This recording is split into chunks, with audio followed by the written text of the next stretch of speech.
I can see it in your eyes that you are restless. The time has come for you to leave. It's so hard to let you go, but in this life I know you have to be who you were made to be. As you step out on the road, I'll say a prayer, so that in my heart you always will be there. This is not goodbye. I know we'll meet again, so let your life begin, 'cause this is not goodbye. It's just I love you to take with you until you're home again.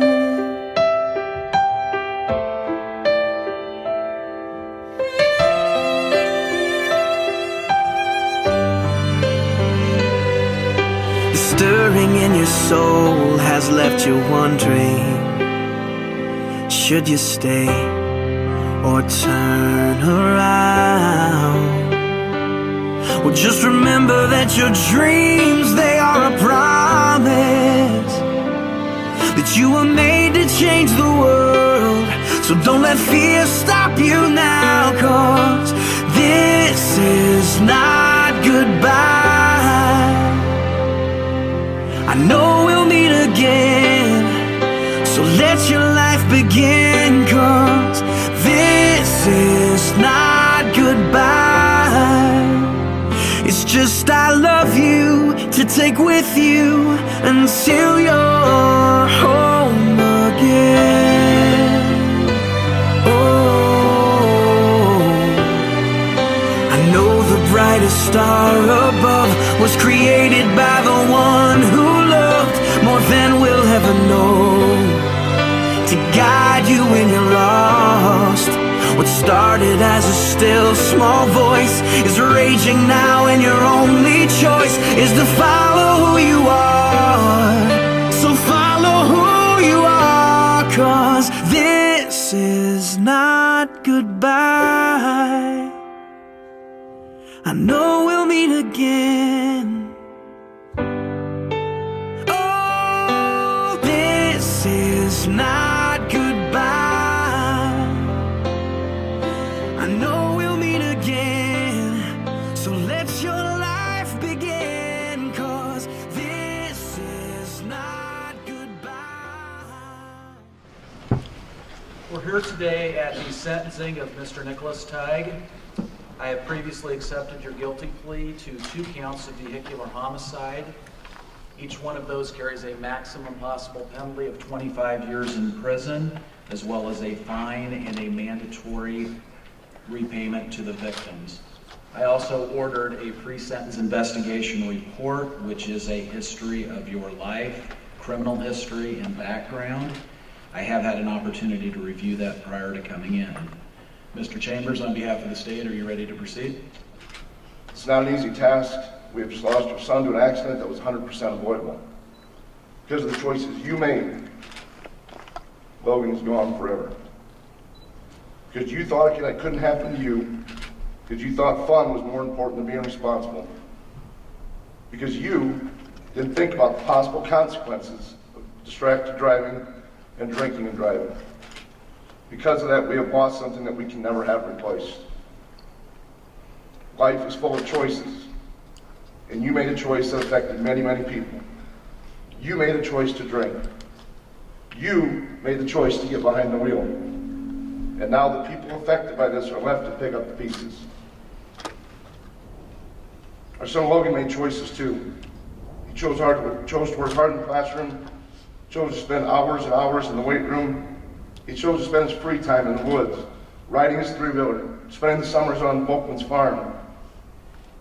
He chose to stay away from drugs and alcohol because he had goals for his future. He chose to be the best son, best brother, friend, boyfriend that he could be. His choices were setting him up to have a future he dreamed about since he was a little boy. And now here we are because of a choice you made. Logan won't get to have the future he so carefully planned and worked for.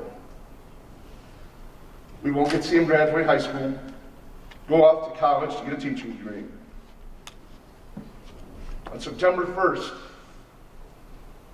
we were going to get to see him live out his dream and run out of the tunnel at Kinnick Stadium. That's gone. We won't see him celebrate his wedding. We won't enjoy being grandparents to his children. His future was taken away from him and us because of your poor choice. We aren't the only ones affected by the tragedy.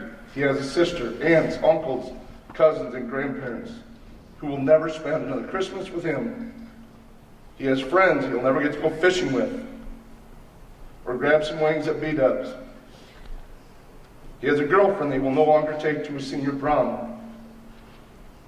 He has a community that will never again get to cheer for him on the football field. He has an extended Hawkeye family that was anxiously waiting for him to put on the black and gold. All of these people will have holes in their hearts for the rest of their lives because of a choice you made. We have been taught to forgive and to show mercy unto others. Maybe someday we will be able to do that, but the hurt is too fresh, too real right now. We hope that you spend your life that you are so fortunate to still have, thinking about everyone that was affected by your choice. Because every choice you make from here on out has consequences. This was not an accident. It was a result of illegal, intentional conduct. It was illegal to possess the substance that he consumed. It was illegal to consume the substance, and it was illegal to drive after he had become impaired by the alcohol. As a result of his bad choices, as a result of his intentional actions, Tommaso and Logan live no more. All of this, Nick, are a result of your intentional, illegal, and unconscionable actions. The damages and the pain you've caused are irreparable. I'm so sorry. I'm sorry for the deaths caused by my actions. I'm sorry for the choices that I made that led to those deaths. I know that my choices have consequences, and that the choice I made was a foolish one. I apologize for all the pain that I've caused for Corey and Amy and Giovanni and Francesca. I ask for your forgiveness, even though you may not grant it to me. I'm so very sorry. You're very lucky in one way. Had you been a few months older when not this incident, this crime occurred, I would have no choice. You would go to prison. Under Iowa law, because you're 17 when this happened, I have a lot more discretion than I otherwise would. I could give you probation here today if I chose. Meaning you could walk out the door today, meet with a probation officer every couple of weeks, and move on with your life. I do a lot of OWI sentencings where I hear, I didn't realize I was drunk, I just had a couple of beers coming from adults. I wasn't supposed to drive. I thought I was well below the legal limit. As Mr. Beatty alluded to, none of that applies to you. You were 17. You can't drink. You were committing a crime when you had your first, I don't know what you were drinking, beer, alcohol. You were 17. You committed a crime long before you got behind the wheel. You also had your car with you. You had to know you were going to drive. You were the driver that went to this party. It was your car. I don't think you intended for anyone else to drive that vehicle. You consumed alcohol at age 17, knowing you were going to drive. There's a reason that people under 21 can't drink. There's a reason that they shouldn't be driving. No one should be driving when they're intoxicated, let alone someone who just got their license several months ago. So Mr. Teig, cutting to the chase, I've considered all the factors I've referred to, including the favorable factors that I talked about. And you're not going to get probation. You are going to go to prison. That is not even a close call in this matter. I did not even consider, in light of these factors, the possibility of a deferred judgment, which is a probation where you can keep this off your record. Because of the nature of the offense and the circumstances, probation is not an option for you. I did consider it, but it's not going to happen. There are 2 people who died here today. I can't give you more than 50 years in prison. If I had the option, I would consider it. I can't under Iowa law and under the plea agreement. But for the reasons I've stated, I am going to impose 2 25-year sentences. I am going to run them consecutively, meaning that they run back to back. This effectively makes the sentence a 50-year sentence. Although it may not matter by the time you're released from prison, I am required to impose a $300,000 restitution order to be paid towards the victims of your crime. And I'm going to order that minimus be issued immediately. You do have appeal rights. You can appeal my sentence by filing notice of appeal within 30 days. Mr. Beatty can lead you through that. Mr. Chambers, is there anything further for the state? Appeal bond, Your Honor. Mr. Beatty, anything further for the defendant? Well, the appeal bond, it's a forcible felony, so the appeal bond's 0. Thank you. There's no bond. Correct. Sorry. Thank you, Mr. Beatty. There will be no appeal bond to be posted. I forgot to mention that as part of my sentencing, but you still have 30 days. You can file a notice of an appeal within that time and appeal this matter to the Supreme Court. Mr. Timmons is here today on behalf of the state. Mr. Timmons, would you please take Mr. Tighe into custody immediately? Minimus shall issue, and you may take him to Oakdale. I will have a written ruling issued within probably about 2 hours. Anything else on behalf of the state, Mr. Chambers? No, Your Honor. Mr. Beatty? No, Your Honor. Thank you. Court is adjourned. I think I speak for everybody when I say, to describe these past 2 days in 5 words, real good, all that. Wow, it was intense. Tommaso and I woke up Thursday morning wondering where our toothbrushes were, and my cologne was missing. And then we got taken to a church, and our phones were taken away, and we thought we were going into an internment camp. But it turns out we were going to be in a car crash. And it was a bit interesting playing an inebriated driver, because that's a role I haven't done before. And then seeing how it all works when all the EMTs come and the first responders. At first, people are like, oh, I don't know how I'm going to be able to act this out. I don't know how I'm going to make this convincing. But when you're in the moment, you don't need to worry about that because it feels so real. The blood's running down your face and the sweat's all in your armpits. And then watching Tommaso get operated on the stage, it was really weird because I was sitting right up there in that loft. I was told to go to the church and would be explained to later. One of the first things they did was take away our phones, and we thought that was the worst part. But then we got into this car crash, and everything's just so real. And then it's just such a big impact on everyone. So if we saved one person's life, I think it was all worth it. I think that it's like these accidents happen a lot of times and affects everybody. Just like I have made dumb decisions too, and I've learned that I'm not a superhero, so I can die the same, I can go to the hospital. So we have to know our limit and don't go over, and stay under, and don't go over, because maybe if you drink too much once a time and you don't try, maybe you will be just like feeling very bad the day after. But maybe there are some decisions that you can't come back, so think about that. We went from laughing like crazy to being very serious and somber, and it was just very intense and moving, and it was a good experience. What really got to me was the crash scene, because we were just supposed to act, but in the moment, it seemed so real, and you really get caught up in it when the sirens and the officers are swarming you. And I mean, it really puts in perspective how one bad choice can impact the lives of many people. I probably smell like a dead man right now because when they took my bag, they took my deodorant too. I'm just gonna keep my arms down right now. I woke up Thursday morning thinking I was gonna be alive. Second period comes around and I'm dead.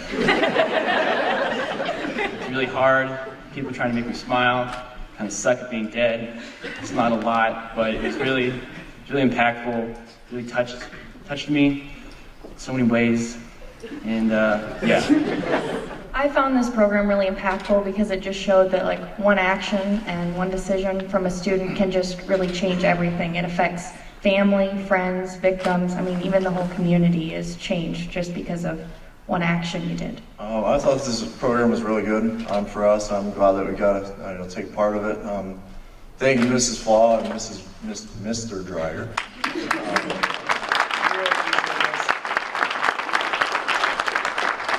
The last 2 days I've had a lot of time to think. I've been sitting up there trying not to be seen by anybody, because that's what I was told to do. And it was kind of an interesting experience, because I had to watch my own funeral. I know that none of you have done that, and it's just really, it really makes you appreciate the little things. And we got a letter from our parents, and it's just kind of like, there's a lot of little things that you don't think of, like hugging your parents every day, like telling you love them and stuff. I mean, it's not really something you do just because, sometimes you forget about it, and it's just kind of, you take things for granted, and I appreciate that. Guys that know me from football know I'm not much of an actor. I'm a pretty serious guy, maybe sometimes a little too serious at times, and so I wasn't sure. And then when you're there in the moment, people were telling me afterwards, or Amy and I, that God, you had really played that well. I was like, I wasn't playing anything. I mean, you get in that moment, and you just, all of a sudden the reality sets in. I woke up probably 4 or 5 times last night. You could just see those ugly shoes sticking out of the blanket. And I said, I don't know, that's an image I'll get rid of for some time. And so I just hope you all realize that, choices are in the moment, and the consequences are things that last for a while with every choice it is. So it could be the littlest choice you make that you don't think is going to matter. The consequence is what's lasting. Okay, so I value that, value what you have, and like I said, I hope this it really did have an impact on you. Try to remember to tell them you love them, and kids out there, every single decision you make has a consequence, good or bad, and be a good influence for the kids around you. You see somebody else going to do something stupid, just tell them. It's not worth it. I mean, it touched everybody in the community. You find out in a real hurry how big South Hamilton is. It's just one big family. The choices, as that they said, the choices that you make are important. And as a parent, I've told my kids, and I'm sure every parent up here would say, one choice I would prefer you make before ever getting in a car impaired or with anybody who's impaired, call me. To the ER scene, we waited for 15 minutes and it was silent. You guys did not say a word, nothing. That spoke volumes because you listened, you watched, you get it. I want to believe that there's a lesson to be taken away for everybody here, not just the kids, but the adults and the community members. It really has impacted everybody in the community. I was receiving phone calls yesterday from people that heard the announcements going on outside of the school building and in the community, and really how much it impacted them, even when they found out that it was just a mock accident, the way that they felt and the way that it impacted them, knowing that what our students were going through. You guys just don't realize as teenagers how much the people around you are affected by your decisions. And what if it was our child who caused the accident? We would lose that child too. And, 50 years in prison probably would pale in comparison to the guilt that that child would feel for taking someone's life. When my kids leave, I usually tell them, have fun, make good decisions. It's kind of become like the ongoing thing and a little bit of a joke, but there's some real honesty in it. It's like everyone makes dumb decisions, but hopefully you make the best decision at the time so there isn't consequences that you can't live with. There's mom and a dad who made the choice to send their son to our country to live the life of a student in an American high school. And this is their worst nightmare. Their worst nightmare. We all want you to know something very important. You are valued. I'm going to tag on to what Mandy said. You have gifts planted deep inside of you by design that are meant to come out and flourish and be shared and be blessings to other people. Don't let a fool take that from you. And fools come in all shapes and sizes. They can be your best friend that says, try it, nobody's gonna know. They can even be a parent that says harsh words to you before you leave school. It can be a teacher that's having a bad day, because we all have bad days. Treasure what's inside of you, value it, because we value it in you, and some of you we don't even know. But we love you. The rescue people out on the parking lot love you. The surgeon and his skills and his nursing team, they love you, and they're ready for you. If they have to work on you, they are ready. But they have attached their heart to their skills, and they put themselves in a position in their community where they can make an impact and be a blessing to you. So I challenge you to do the same thing with your life. What a wonderful thing to know that your community and parents, that your community loves you so well that they allow this to happen, that they can take an entire day of school, 2 days, and they can set it apart, that these students can sacrifice their time and their track meets to pretend that they're dead, to create an impact for you. You are so valued. You are so valued by this community. And so I encourage you, as you leave from school today, do not go out in fear, because fear doesn't help anybody, but go out in wisdom, knowing what you have learned today. Please leave here today and think about what you're doing.